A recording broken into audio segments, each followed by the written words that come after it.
In a glass case in Athens, there is a piece of metal that should not exist. It does not look like much. A few lumps of green, corroded bronze, cracked and eaten by 2,000 years in the sea. You could walk straight past it. For a long time, people did. But hidden inside those lumps are gears, dozens of them. Tiny bronze wheels with triangular teeth, cut by hand, meshed together in layers. And when they were whole, and someone turned a small handle on the side, this little box did something that, by every rule we thought we knew about the ancient world, it had no business doing. It predicted the sky, the position of the sun and the moon, the date of an eclipse years before it happened, the wandering of the planets, the turning of the calendar.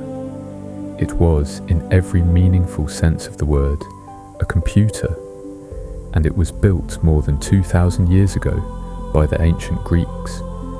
And then the strangest part. After this machine, nothing like it appears again for 1,400 years. It is a right answer, delivered to the wrong century and then forgotten. This is the story of the Antikythera Mechanism, and of a genius the world managed to lose.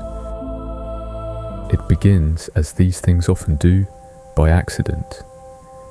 In the spring of the year 1900, a boat of Greek sponge divers from the island of Symi was caught by a storm and took shelter beside a tiny barren island called Antikythera, between Crete and the mainland. While they waited, they dived. And 40 meters down, in the dark, one diver surfaced in a panic, babbling about a heap of dead bodies on the seafloor. They were not bodies. They were bronze and marble statues, spilling from the wreck of an ancient ship that had gone down around 70 years before Christ, carrying a fortune in Greek treasure toward Rome. Over the next months, working with the Greek Navy in heavy copper diving helmets, they hauled up masterpieces, and among them, almost ignored, a shapeless lump of corroded metal the size of a large book. It sat in the museum in Athens for 2 years, while everyone admired the statues. Then, in 1902, an archaeologist named Valerios Stais looked closely at the lump, which had dried and split open, and saw, pressed into the ancient bronze, the unmistakable shape of a gear wheel.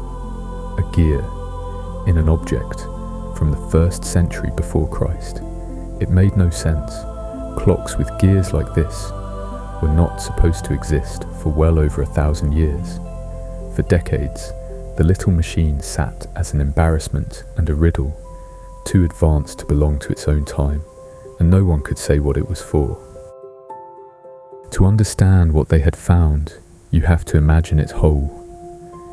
It was about the size of a shoebox, a wooden case with bronze dials on the front and the back, and a handle on the side. Turn that handle, and you were not just spinning gears, you were driving the heavens forward. On the front face, a pointer showed the sun moving through the 12 signs of the zodiac, and another showed the moon. And beside it, a tiny ball, painted half silver and half black, turned as you cranked to show the phase of the moon that night. A ring around the edge marked the days of the year, but it was the back of the machine that stopped the scientists cold. There, 2 great spiral dials tracked the deep rhythms of the sky. One followed a 19-year cycle that the Greeks used to keep the moon and the calendar in step. The other traced a longer rhythm of about 18 years, called the Saros. And with it, this little box of bronze could tell you when the next eclipse of the sun or the moon would fall, on which day, at roughly what hour, and even hint at its colour. There was a smaller dial that simply counted down the 4 years to the next Olympic Games, and the inscriptions covering it suggest it also chased the 5 known planets through their strange, looping paths.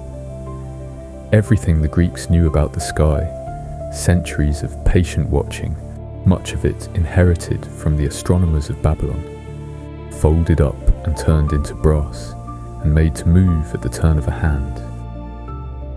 Now sit with how hard this is.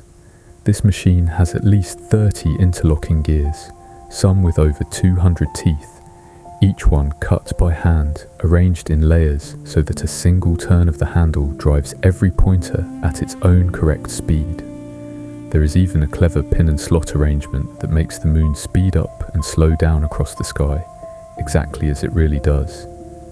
A piece of theory turned into moving metal, and all of it was done with no electricity, no precision machine tools, only bronze, files, and an almost frightening depth of understanding. So who built it?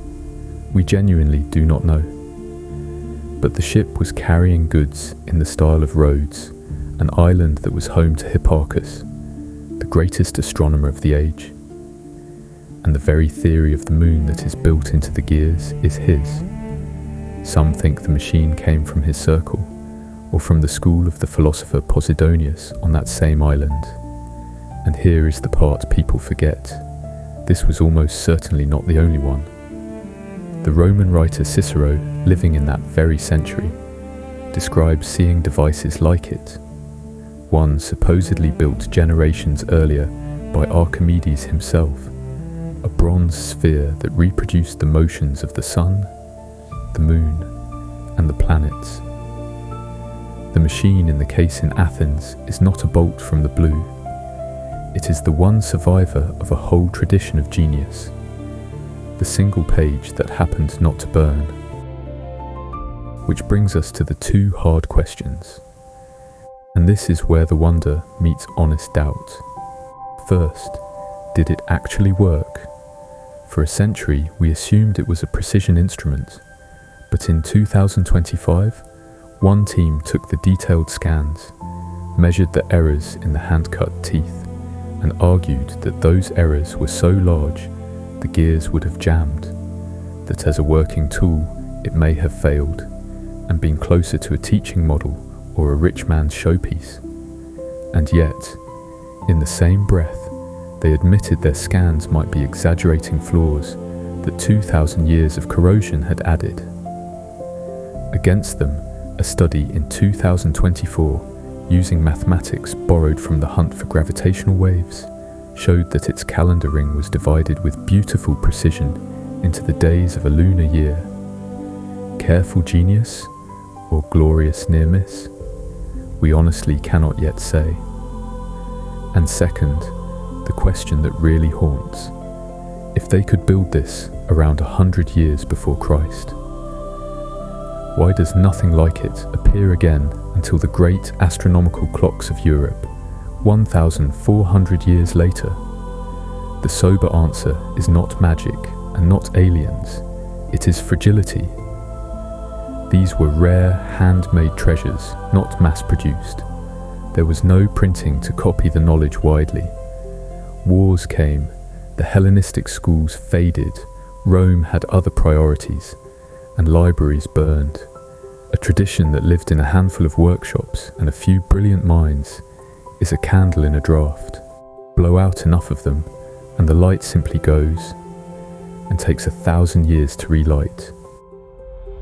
So there it sits, in its case in Athens, a box of broken gears that keeps rewriting what we thought the ancient world could do. What we know for certain is astonishing enough. 2,000 years ago, human beings looked up, understood the sky well enough to predict it, and then built a machine of bronze to carry that understanding in their hands. The oldest computer we have ever found is not from our century or the one before. It is from the world of Julius Caesar. What we do not know is almost as moving, whether it kept perfect time or stuttered and jammed, whose hands first turned its crank, and how a civilization clever enough to invent it could lose that cleverness so completely that we had to rediscover it, gear by gear, from a lump at the bottom of the sea. A working marvel, or a beautiful failure, the peak of a golden age, or the last of a light we let go out.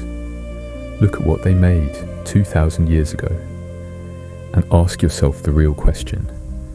If we could lose this, What else have we forgotten? And that is where I will leave it. The rest is yours to weigh, and if there is a mystery you would love to see untangled, tell me. Until the next one.